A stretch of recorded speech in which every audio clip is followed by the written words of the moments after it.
اللهم صل على سيدنا محمد يا رب صل وسلم دائما ابدا على حبيبك. قرآن میں اللہ نے کیا کہا ہے؟ وَجَعَلْنَا نَوْمَكُمْ سُبَاتًا. میں آپ کو ٹینشن ڈپریشن سے بچنے کی اصل چیز بتا رہا ہوں. قرآن کیا کہتا ہے؟ قرآن نے کافی چائے کا تذکرہ نہیں کیا. قرآن نے کیا کہا ہے؟ ہم نے رات بنائی لتسکنو تاکہ تمہیں کیا ملے؟ سکون. دماغ کو کیا ملے؟ فریش ہو جائے دماغ. سکون ملتا تو فریش ہوتا ہے نا. لیکن وہ کون سی رات؟ وہ یہ والی راتیں نہیں ہیں جو آج ہماری راتیں گزر رہی ہیں. پوری رات موبائل پہ, پوری رات آپ فون پہ گپے مار رہے ہیں. اس رات کو اللہ نے سکون کے لیے نہیں بنایا. وہ رات بنائی ہے جس کے بارے میں قرآن کہتا ہے وَجَعَلْنَا نَوْمَكُمْ سُبَاتًا. 30ویں پارے کا پہلا رکوع. سب عربی میں کسے کہتے ہیں؟ کاٹنے کو.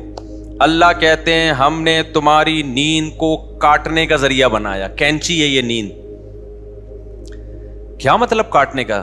آپ کا جو اس دنیا سے کنیکشن ہے نا, جو تاریں گئی ہیں جہاں سے اس دنیا کے سگنل آپ کے دماغ میں آ رہے ہیں, نیند ان سگنل کو کیا کر دیتی ہے؟ اس تاروں کو کیا کر دیتی ہے؟ کاٹ دیتی ہے. دیکھو ایک آسان مثال سے بات سمجھاتا ہوں. انسان کے جسم کے ہر پارٹ کو آرام چاہیے کہ نہیں چاہیے؟ بولو. آرام کسے کہتے ہیں؟ آپ کی باڈی کا جو پارٹ کسی کام میں مشغول ہو تو کچھ وقت کے لیے اس سے وہ کام چھڑا دیا جائے, اس کو ریسٹ کہتے ہیں. اٹ از کالڈ, بولو نا, ریسٹ. مثال کے طور پہ میں بول رہا ہوں, اب میرے گلے کا کام ہے بولنا. بولتے بولتے اگر میں کبھی خاموش ہی نہ ہوں تو مجھے گلے کو آرام دینے کے لیے کچھ وقت کے لیے کیا کرنا پڑے گا؟ خاموش رہنا پڑے گا. ایسا ہی ہے نا. تو گلے سے کام تھا بولنا, اس کا ریسٹ کیا ہے؟ اس سے بولنا آپ چھڑوا دیں تو کچھ وقت کے لیے سکون میں آ جائے گا, وہ دوبارہ بولنے کے قابل ہو جائے گا. کان کا کام کیا ہے؟ سننا. ہر وقت سنتے آدمی کہتا ہے بند کر یار اس کو, تھک جاتا ہے نا کان. یار تھوڑی دیر سکون کا ماحول چاہیے, کچھ نہیں سننا ہم نے. ٹانگوں کا کام کیا ہے؟ ابے بولو نا. چلنا. چلتے ایک وقت آتا ہے آپ کہتے ہیں یار بیٹھ جاؤ یار, کچھ دیر ریسٹ کر لو, لیٹ جاؤ, کچھ آرام دے دو. تو ٹانگوں سے چلنا چھڑوا دینا یہ ٹانگوں کا ریسٹ ہے. ایسے ہے یا نہیں ہے؟ جم میں آپ جاتے ہو, وزن اٹھا رہے ہو, 3 سیٹ لگا لیے, 4 سیٹ لگا لیے, اب نہیں اٹھا جا رہا تو آپ کا ٹرینر آپ کو کیا کہے گا؟ بھائی اب بازو کو تھوڑی دیر کیا دے دے؟ ریسٹ دے دے. جو کام میں مشغول تھا اس سے وہ کام چھڑوا دے. اب دیکھو یہ سارے کام جو ہماری باڈی کر رہی ہوتی ہے, ان کو چھوڑنے کا آرڈر دماغ دیتا ہے. دماغ کہتا ہے چلنا بند کر دو, دماغ کہتا ہے سننا بند کر دو, دماغ کہتا ہے بولنا بند کر دو. دماغ کا اپنا کام کیا ہے؟ دماغ کا ریسٹ کیسے ہوگا؟ دماغ کا کام ہے سوچنا. کیا خیال ہے بھائی؟ اگر آپ لوگ سوچ رہے ہو تو سمجھ میں آئے گا کہ دماغ کا کیا کام ہے؟ سوچنا. مجھے آپ بتاؤ دنیا میں کوئی مائی کا لال ایسا پیدا ہوا ہے جو دماغ کو کہہ کے سوچنا بند کر دے؟ دماغ کو آرڈر کون دے گا؟ ہائے ہائے ہائے, آپ چل رہے ہو, ٹانگوں کو کون آرڈر دے گا کہ رک جاؤ؟ اتنا تو میرا خیال ہے جنرل نالج کا سوال ہے, یہ تو کوئی معاشرتی علوم کا سوال نہیں پوچھا میں نے. ٹانگوں کو کون آرڈر دیتا ہے کہ رک جاؤ؟ دماغ آرڈر دیتا ہے, تبھی ہم بریک لگا لیتے ہیں. میں بول رہا ہوں بولتے تھک گیا تو میرے گلے کو کون آرڈر دے گا کہ رک جاؤ؟ دماغ آرڈر دے گا. اس سے پتہ چلتا ہے آرڈر دینے والا ہمیشہ اس سے سپیریئر ہوتا ہے. آپ کی باڈی کا جو پارٹ ہے نا, کوئی بھی پارٹ, اس کو آرڈر دے گا بادشاہ. وہ کون ہے؟ وہ دماغ ہے. پھر یہ اس کی بات مانے گا, رک جائے گا. کیونکہ ہمارے ٹانگوں کے پاس سوچنے کے لیے دماغ نہیں ہے, وہ خود نہیں رکیں گی, ان کو آرڈر اوپر سے آئے گا. لیکن دماغ کو آرڈر کون دے گا کہ سوچنا بند کر دے؟ نہیں ہے بات. دماغ آرڈر نہیں دے سکتا. دماغ کے لیے کوئی اوپر کی چیز ہو جو دماغ کو آرڈر دے کہ سوچنا بند کر دے, کیونکہ دماغ جب اپنے آپ کو آرڈر دے گا کہ سوچنا بند کر دے تو اس کے لیے دماغ سوچے گا, تو سوچنے کا عمل کم نہیں ہوگا بلکہ سوچنے کا عمل بڑھ جائے گا. ابے کیسے سمجھاؤں, مجھے بتاؤ یار, کامن سینس کی بات کر رہا ہوں یا نہیں کر رہا؟ کافی پی کے آئے ہیں کہ نہیں آئے ہیں, مجھے یہ بات بتاؤ. اگر کافی کی عادت نہیں ہے نا, پھر بغیر پیے بھی دماغ فریش ہوگا. اگر عادت پڑ چکی ہے تو ایک ایک کپ آپ کو پلانا پڑے گا, اس کے بغیر کھوپڑی میں بات نہیں آئے گی. یہ نقصان ہے کافی کا. پھر بھی ہم کہتے ہیں پی لو, ہمیں بھی کبھی دماغ کھوپڑی کام نہیں کر رہی ہوتی, 2 چسکے ہم بھی لگا لیتے ہیں. ٹھیک ہے, پیدا تو اسی سوسائٹی میں ہوئے نا, فضائل نہیں بیان کرتے ہم. اچھا خیر, تو اب دماغ کا کام کیا ہے؟ دماغ کو سکون ایسے ملے گا سوچنا چھوڑ دے. اب آپ کیا کرو گے؟ اب آپ بیٹھ گئے, ٹانگوں کو آرڈر دیا رک جاؤ, ٹانگیں رک گئیں. کمر تھک گئی ہے بیٹھے بیٹھے, کمر کو آرڈر دیا بھائی لیٹ جا, لیٹ گئے بھائی. اب دماغ تھک گیا آپ کا, اب آپ دماغ کو آرڈر دے رہے ہو سوچنا بند کر دے. دماغ کا باپ بھی سوچنا بند نہیں کرے گا بلکہ اور سوچے گا. تبھی تو اوور تھنکنگ کی ایک بیماری ہے نا. لوگ کہتے ہیں ہم جب سونے کے لیے لیٹتے ہیں تو اس وقت تو بالکل ہی نیند اڑ جاتی ہے ہماری. ویسے چلتے پھرتے رہیں گے نیند آئے گی, بیٹھے ہوئے نیند آ رہی ہے, سونے کے لیے لیٹے اور نیند کے علاوہ اب سب کچھ آنا شروع, کیونکہ دماغ اب نیند کے بارے میں سوچنا شروع کر دیتا ہے کہ سو تو نہیں سویا, صبح دیر ہو جائے گی, دماغ خراب ہوگا, یہ ہوگا. اس سے نیند آنے کے بجائے کیا ہوتی ہے, اس ٹینشن سے نیند اور اڑتی ہے. سمجھ میں آ رہی ہے بات؟ تو اس کا حل اللہ نے کیا رکھا ہے؟ اللہ نے کہا یہ تمہارے بس میں نہیں ہے کہ تم سو جاؤ, کیونکہ تمہارے پاس جو سب سے پاورفل پارٹ ہے نا وہ دماغ ہے. اس دماغ کے کنٹرول میں میں نے تمہارے سارے پارٹ دے دیے ہیں. دماغ کس کے کنٹرول میں ہے؟ وہ میرے کنٹرول میں ہے. وہ کسی کا باپ بھی نہیں سلا سکتا جب تک میں نہیں چاہوں گا. لہذا تم نے کیا کرنا ہے؟ سونے کے اسباب اختیار کرنے ہیں. سونا تمہارے بس میں نہیں ہے. اسباب کے بتی بجھا دی, لیٹ گئے, سکون کا ماحول ہو گیا, پنکھا چلا دیا, یا نیند کی گولی کھا لی, بہت زیادہ ہو گیا تو یہی ہوگا نا. تو اس سے نیند کی گولی بھی آپ کو یاد رکھو سلاتی نہیں ہے. وہ کیا کرتی ہے, آپ کے جو پٹھے ہیں ان کو ریلیکس کر دے گی, خیالات کو مجتمع کر دے گی. نیند ڈاکٹر کہتے ہیں کہ نیند خود سے آتی ہے انسان کو, کوئی دوا نہیں لاتی نیند. دوا یہی ہے کہ وہ اسباب پیدا کر دیتی ہے, اس کے سکون کے اسباب پیدا کر دیتی ہے. لیکن دوا ڈائریکٹ نیند لانے والی اب تک کوئی دوا میری معلومات کے مطابق ایجاد نہیں ہوئی, جو ڈاکٹر کہتے ہیں.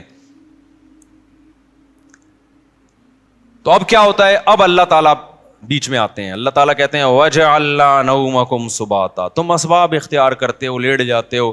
ہم کیا کرتے ہیں؟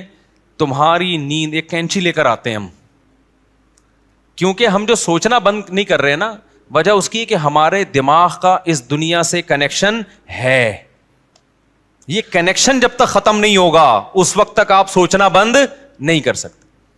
آپ جب سونے کے لیے لیٹے, دن بھر کے خیالات ہیں, ابے یہ آیا تھا, یہ ہوا تھا, دوسری شادی, تیسری شادی, میرے بیان کسی نے سنے ہو, ٹھیک ہے نا, شادی نہیں ہو رہی یا ہو گئی ہے تو مصیبت. میرے جس نے بھی بیان سنے ٹینشن میں, وہ بھی ٹینشن میں جس کی نہیں ہو رہی, اور جس کی ہو گئی ہے وہ اس سے بڑی ٹینشن میں کہ یار یہ میں کیا کر بیٹھا ہوں. تو ٹینشنوں میں اور یہ اور وغیرہ وغیرہ 20 قسم کے آپ نکالتے چلے جاؤ دماغ سے. نہیں, اللہ کہتے ہیں میری قدرت کام کرتی ہے. میں کیا کرتا ہوں, اس کے جو لنک ہے نا, جتنے جہاں سے لیڈ آ رہی ہے اس کو, یہ دنیا سے آ رہی ہے نا, یہاں سے اس کے دماغ کا میں کنیکشن کیا کر دیتا ہوں, ساری تاریں, پاور ہی ختم ہو گئی. ارے میرے بھائی, بچہ کمپیوٹر پہ بیٹھا ہو, ہل کے نہ دے رہا ہو, پولیس بلا لی, بیٹا ہٹ جا یہاں سے, نہیں ہل رہا ہو, تو آخری حل آپ کے پاس کیا ہے, وہاں سے پاور کھینچ دو, پاور ہی نکال دو, ایسی کی تیز تار ہی کاٹ دو بیچ میں سے. اب چلے گا؟ اب پہیہ لگا کے تو چلے گا, ویسے نہیں چلے گا کمپیوٹر. تو اللہ میاں بھی کہتے ہیں وَجَعَلْنَا نَوْمَكُمْ سُبَاتًا, ہم نے تمہاری نیند کو دماغ اور اس دنیا کے کنیکشن کا کاٹنے والا, یہ نیند ایک کینچی ہے جو کیا کرتی ہے, تمہارے دماغ کا اس دنیا سے کنیکشن ختم.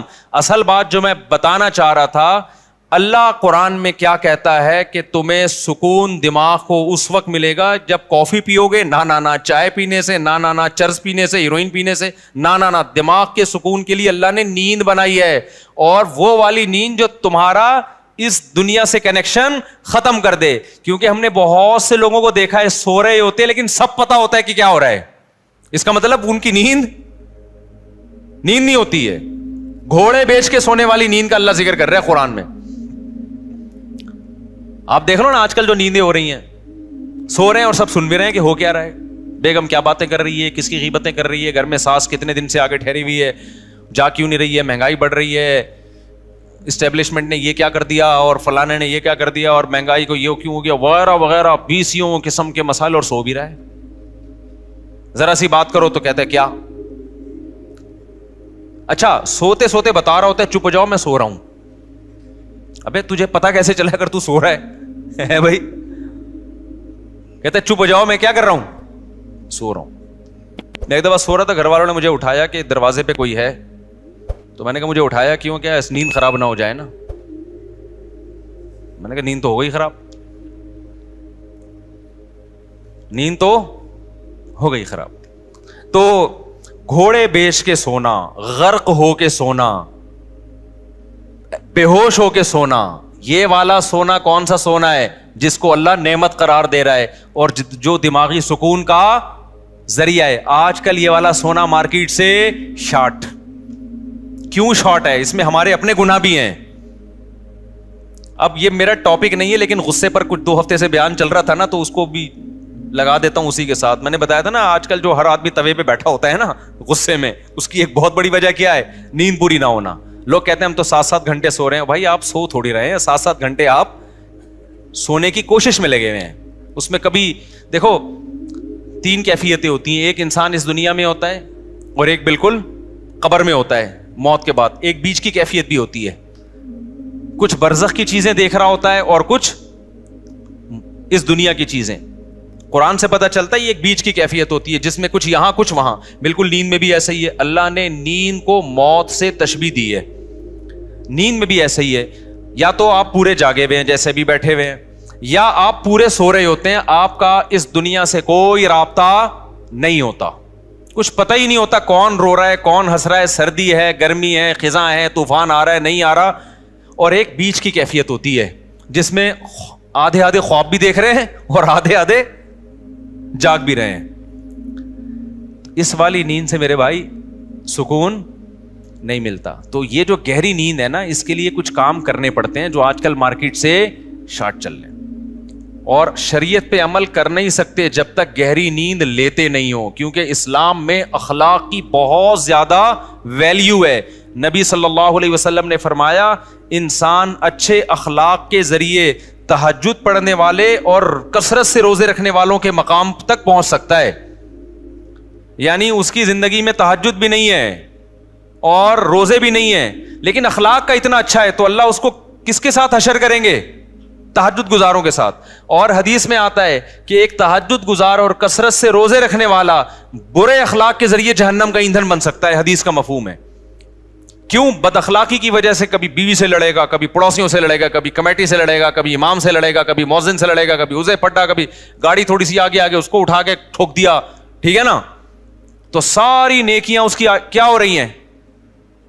ضائع. کیونکہ ہمیں حدیث سے پتہ چلتا ہے کہ جو شخص لوگوں پہ ظلم کرتا ہے قیامت کے دن اللہ بدلہ ایسے لیں گے کہ اس کی نیکیاں اٹھا کے اس کے پلڑے میں ڈالنا شروع کریں گے. حتیٰ کہ ایک گالی بھی ناحق دی نا کسی کو, تو اس کے بدلے میں بھی اس کی نیکی کہاں جا رہی ہے؟ وہاں جا رہی ہے. اور جب اس کی نیکیاں ختم ہو جائیں گی تو اللہ پھر کیا کریں گے؟ جس نے ظلم کیا ہوگا, بد اخلاقی کی ہوگی, اس کے گناہ اس کو دینا شروع کر دیں گے. میں سمجھا پا رہا ہوں اپنی بات؟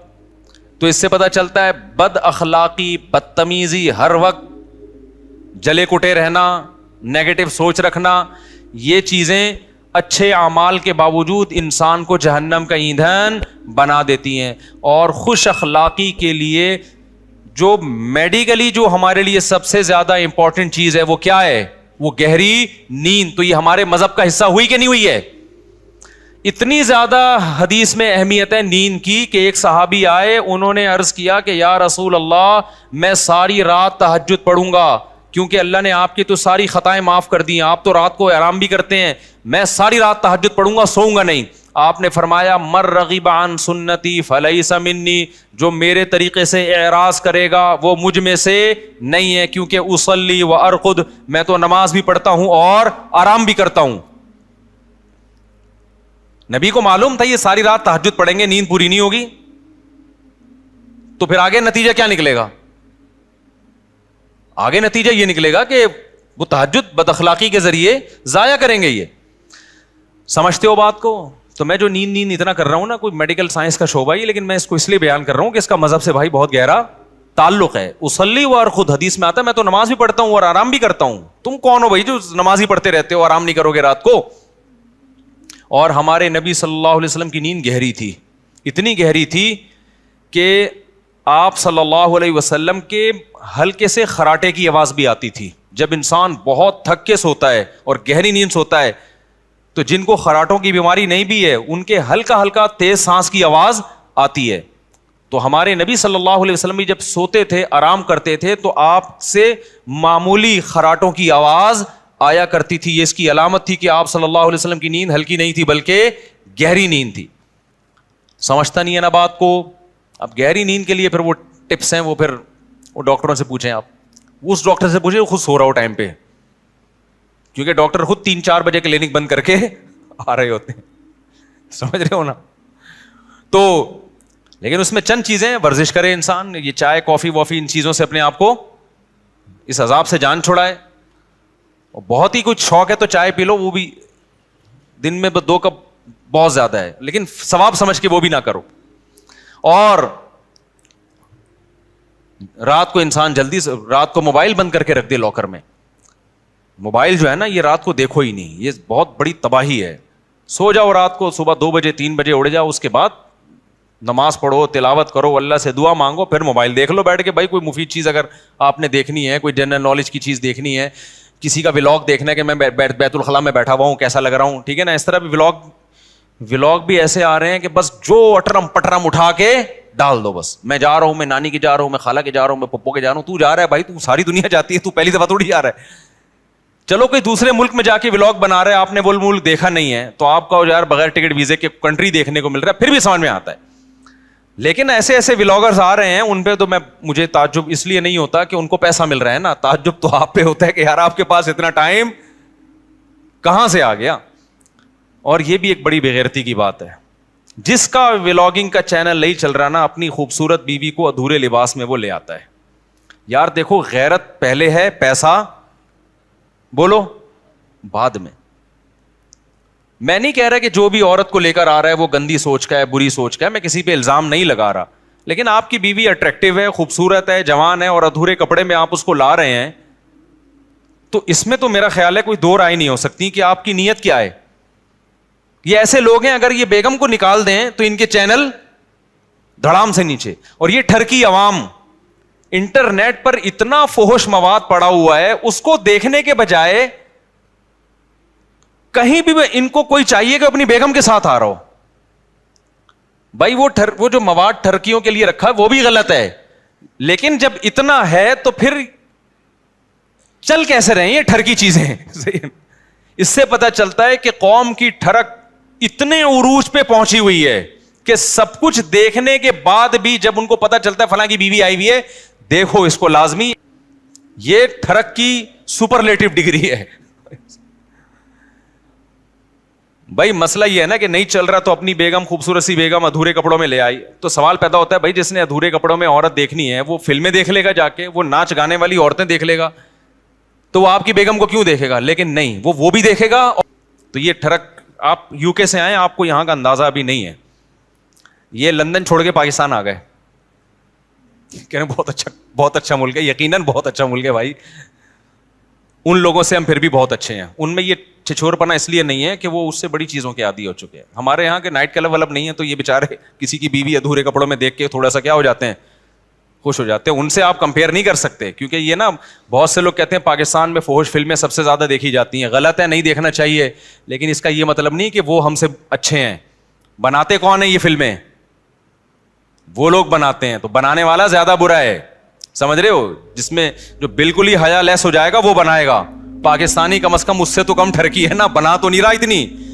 پھر بھی دیکھنا چھوڑ دو, ایسا نہ ہو کہ آپ بولیں گے چلو دیکھنے کی وہ پرمیشن, دیکھنا بھی غلط ہے, لیکن اس سے آپ جو دوسری قوموں سے کمپیئر کرتے ہیں نا پاکستانی کو کہ یہ بڑے ٹھرکی ہیں, ایسا بالکل بھی نہیں ہے.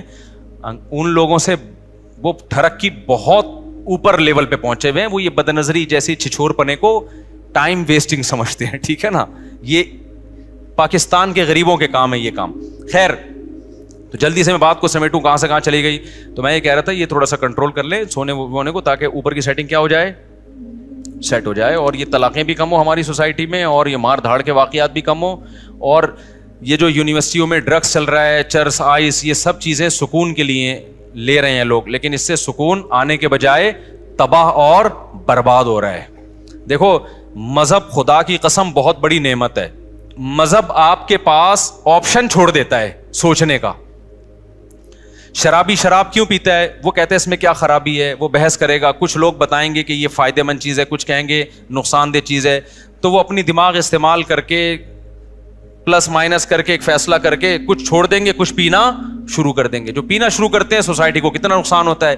مذہبی آدمی کے پاس یہ آپشن ہے ہی نہیں, اس کے پاس 2 اور 2 4 کی طرح ہے کہ انما الخمر والمیسر والانصاب والازلام, اے ایمان والو شراب اور جوا کیا ہے, حرام ہے. بس جب حرام ہو گئی تو اب ہمارے پاس آپشن ہی نہیں ہے نا سوچنے کا کہ یہ صحیح ہے کہ غلط ہے. بس غلط ہے, جب اللہ نے کیا دیا غلط ہے تو کیا ہے, غلط ہے یہ. اب دیکھو جو لبرل طبقہ ہے ان میں پردہ ختم ہوتا جا رہا ہے. اپنی بیویوں کو دوسرے کی بیویوں سے, دوسرے دوستوں سے ملانا, دوست کی بیوی آپ کی بیوی سے, آپ کی بیوی اس کے دوست سے, کزنیں آپس میں مل رہی ہیں, اکٹھے ڈانس بھی کر رہے ہیں. وجہ کیا ہے کہ وہ یہ بحث کرتے ہیں کہ اس میں غلط کیا ہے. بھائی اگر کزن نے کزن کے سامنے ڈانس کر لیا, بہنوں کی طرح ہی ہے نا ہم لوگ, کوئی ہماری نظریں خراب تھوڑی ہیں. اس سے آہستہ آہستہ سوسائٹی کس کی طرف جا رہی ہے, تباہی کی طرف. زنا کے واقعات, گھروں سے بھاگنے کے واقعات, ماں باپ کے ساتھ بدتمیزی, جس لڑکی میں حیا نکل گئی ابا اماں کے ساتھ تمیز سے بات اب وہ کبھی بھی نہیں کر سکتی. لیکن مذہبی لوگوں کے پاس اللہ کی کتنی بڑی رحمت کہ ان کے پاس یہ سوچنے کا آپشن بولو نہیں. کیوں آپشن؟ بھائی بیوی کو آپ نے دوست سے پردہ کرانا ہے, ختم. یہ کس کا حکم ہے؟ ہم تھوڑی کہہ رہے ہیں دوست کی نظریں خراب ہیں, ہو سکتا ہے اس کی نظر آپ سے زیادہ اچھی ہو, وہ نہ بری نظر سے دیکھے, لیکن یہ آپشن ہمارے پاس اللہ میاں نے کیا کر دیا ہے. بھائی جوان بیوی ہے تو آپ کو اپنے دوست سے اس سے پردہ بولو کرانا ہے, ختم. میرے سارے گھر والے میرے بھائیوں سے پردہ کرتے ہیں الحمدللہ, ہماری بھابیاں ہم سے پردہ کرتی ہیں, ہم سب جوائنٹ فیملی میں اکٹھے رہے ہیں. ہم لوگ 4 بھائی تھے اور میری والدہ کی 6 بہویں تھیں, یہ بھی پہلی تھی. حالانکہ 4 بھائی میں بہویں کتنی ہوتی ہیں, 4 بہو, اس وقت 6 بہو. اگر ابھی والدہ زندہ ہوتی تو ایک کیلکولیٹر خریدنا پڑتا ان کو بہوؤں کو گننے کے لیے. خیر, تو ہم ایک گھر میں رہے ہیں اور 4 بھائی اور والدہ کی بہویں کتنی, 6 بہویں. تو سب والدہ کی سب بہویں دیوروں سے جیٹھوں سے پردہ کرتی تھیں. یہ جو لوگ کہتے ہیں نا جوائنٹ فیملی میں پردہ ممکن نہیں ہے, یہ میں نہیں مانتا. ہم نے تو کر کے دیکھا ہے بھائی اپنے گھروں میں الحمدللہ. لیکن ہم نے دیکھا ہے کہ بہت سی لڑکیاں جب دیور سے یا جیٹھ سے پردہ کرتی ہیں تو بڑا مسئلہ گھر میں یہ کھڑا ہوتا ہے کہ دیور یا جیٹھ کہتا ہے کہ کیا میں تمہیں برا آدمی نظر آتا ہوں جو مجھ سے پردہ کر کے بیٹھ گئی ہو. میں سمجھا پا رہا ہوں اپنی بات. ہماری نظریں کیا خراب ہیں, ہمیں باہر دیکھنے کے لیے بہت ساری عورتیں جو آپ پردہ کر کے بیٹھ گئی, ہمیں پتہ نہیں کیا سمجھ رہی ہو. یہ جب بحث گھر میں شروع ہوگی تو آپ پردے کا ماحول نہیں بنا سکتے. اسلام نے ہمارے لیے یہ بحث کا دروازہ کیا کر دیا, بولو بند. اسلام نے کہا بھائی عورت کا زینت اس کا بھائی, اس کا باپ, اس کا شوہر, اس کا بھتیجا, اس کا بھانجا, اس کا چچا, یہ دیکھ اس کے سامنے آ سکتی ہے, پوتے نواسوں کے سامنے بھی. اس کے علاوہ سارے اس کے لیے کیا ہیں, نامحرم. اب اس کا تعلق اس سے نہیں ہے کہ دیور جیٹھ کی نظر اچھی ہے یا گندی ہے. بھائی اللہ کا حکم ہے بھابھی نے دیور سے پردہ کرنا ہے. تو مذہب والا آدمی جو مذہب کو فالو کرتا ہے نا, بہت سارے کنفیوژن اللہ نے اس کے لیے کیا کر دیے ہیں, آسان, ان سے نکلنا آسان کر دیا. وہ کہتے ہیں بھائی شریعت کا حکم ہے, ختم. تو سکون سے زندگی گزرتی ہے, گھروں کا ماحول اچھا ہو جاتا ہے. غیر مسلم لوگ نا پہلے یہ کزنوں سے پردہ ختم ہوا, پھر ناچنا گانا شروع ہوئے, اب اس کے بعد ان کے گھروں کا ماحول آپ غیر مسلموں کا جا کے دیکھو, گھروں میں محبتیں کیا ہو گئیں, ختم. خیر میں